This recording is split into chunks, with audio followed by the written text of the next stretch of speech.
मला गुडघेदुखीचा त्रास वयाच्या 50व्या वर्षापासून सुरू झाला. हळूहळू तो त्रास वाढत गेला, परंतु डायबिटीस असल्यामुळे मी ऑपरेशन करायला खूप घाबरत होते.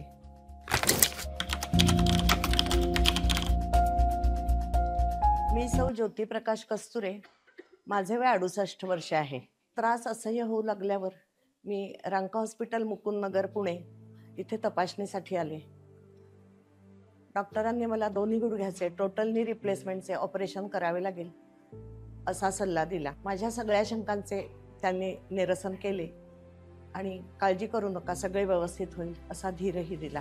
ऑपरेशनच्या दुसऱ्याच दिवसापासून माझी फिजिओथेरपीची ट्रीटमेंटही सुरू झाली होती. इथल्या एक्सपर्ट फिजिओथेरपिस्टने मला अतिशय छान ट्रीटमेंट दिली आणि घरी सोडल्यानंतरही मी 1.5 महिना त्यांचीच ट्रीटमेंट घेत होते. मला पूर्वी जिने चढताना उतरताना तसेच चालताना अतिशय त्रास होत असे. आज ऑपरेशनला 6 महिने झाले, पण या 6 महिन्यातच माझ्या तब्येतीमध्ये अतिशय सुधारणा होऊन मी आता व्यवस्थित जिन्यांची चढ उतार करू शकते, तसेच भरपूर चालूही शकते. याचा मला फार आनंद होतो. त्यासाठी मी डॉक्टर रमेशजी रांका हॉस्पिटल आणि त्यांची संपूर्ण डॉक्टर्सची टीम आणि त्याचबरोबर हॉस्पिटलचा स्टाफ या सगळ्यांना मनापासून धन्यवाद देते.